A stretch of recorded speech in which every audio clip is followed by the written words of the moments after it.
Hello बच्चों, चलिए प्रश्न को देखते हैं। प्रश्न दिया गया हमारा, बोला गया है अभिकथन में अंतःकरण में तीन अस्थिकाएं यानी बोन्स यहाँ पर होते हैं, मैलियस, इंकस, स्टेपीज होती हैं जो एक दूसरे से एक श्रृंखला के रूप में जुड़ी होती हैं। तर्क में बोला गया स्टेपीज जो होती है, जैसे स्टेप्स बोल सकते हैं, स्टेपीज टेम्पेनिक झिल्ली से जुड़ी होती है और मैलियस कॉकलिया के अंडाकार गवाक्ष से जुड़ी होती है। 5 विकल्प है हमारे। पहला है ए एंड आर दोनों सत्य है और आर ए की सही व्याख्या है। दूसरा है ए एंड आर दोनों सत्य है लेकिन आर ए की सही व्याख्या नहीं है। तीसरे में ए सत्य है लेकिन आर सत्य है। लास्ट में ए सत्य है और आर यहाँ पर सत्य है। और लास्ट में ए एंड आर दोनों असत्य है। तो सबसे पहले इस प्रश्न का हम देखते हैं यहाँ पर मुख्य अवधारणा। मुख्य अवधारणा तो क्या होगा इस प्रश्न का यहाँ पर मुख्य अवधारणा? यहाँ पर मुख्य अवधारणा होगा यहाँ पर अंतःकरण या बोल सकते हैं कर्ण के भाग। कर्ण के भाग तो जैसे कि बात करें, हमारे यहाँ जो कर्ण होते हैं मुख्य रूप से 3 भागों में बटे होते हैं। कितने भागों में? 3 भाग। तो सबसे पहला होता है यहाँ पर बाह्य कर्ण, बाह्य कर्ण, उसके बाद यहाँ पर मध्य कर्ण और सबसे लास्ट में यहाँ पर हो गया अंतःकरण। ये 3 भागों में बटे होते हैं हमारे। तो बाह्य में जैसे कि यहाँ पर पिन्ना होता है, सबसे बाहरी पिन्ना ये पाया जाता है। अब मध्य जो होता है हमारा मध्य, इसमें 3 प्रकार के बोन पाए जाते हैं और यूस्टेकियन ट्यूब भी इसमें मिलता है।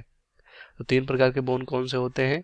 मैलियस, मैलियस, ये मैलियस होता है, इंकस होता है और स्टपीज होता है। इसे स्टेप्स बोलते हैं, स्टपीज या स्टेप्स भी बोल सकते हैं। तो ये 3 यहाँ पर बोन हमारे मध्यकर्ण में पाए जाते हैं और यूस्टेकियन ट्यूब भी होता है। और अंतःकरण यहाँ पर हमारे जैसे कि कॉकलिया वगैरह इसमें होता है। ये सब यहाँ पर देखने को मिलते हैं।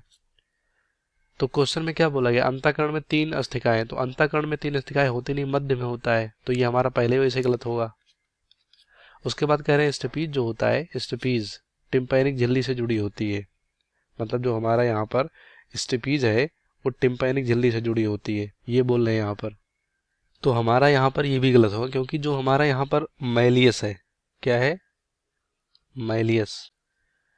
जो हमारा यहाँ पर मैलियस है, ये मैलियस जो होता है ये जुड़ा होता है टिम्पैनिक या टिम्पैनिक झिल्ली से जुड़ा होता है। और यहाँ पर क्या कह रहे हैं? ये कह रहे हैं कि स्टपीज जुड़ा होता है। और जो हमारा यहाँ पर स्टपीज होता है, स्टपीज ये स्टेप्स जो होता है ये जुड़ा होता है अंडाकार गवाक्ष से। तो ये हमारा यहाँ पर उल्टा बोल रहे हैं इसमें, तो इसलिए हमारा ये भी क्या होगा? यहाँ पर गलत हो जाएगा। तो दोनों यहाँ पर गलत होगा। तो इस प्रश्न का सही विकल्प हमारा ई होगा। ए एन आर दोनों सत्य है, बाकी सभी गलत हो जाएंगे। उम्मीद करते हैं आपको प्रश्न समझ में आया होगा। धन्यवाद।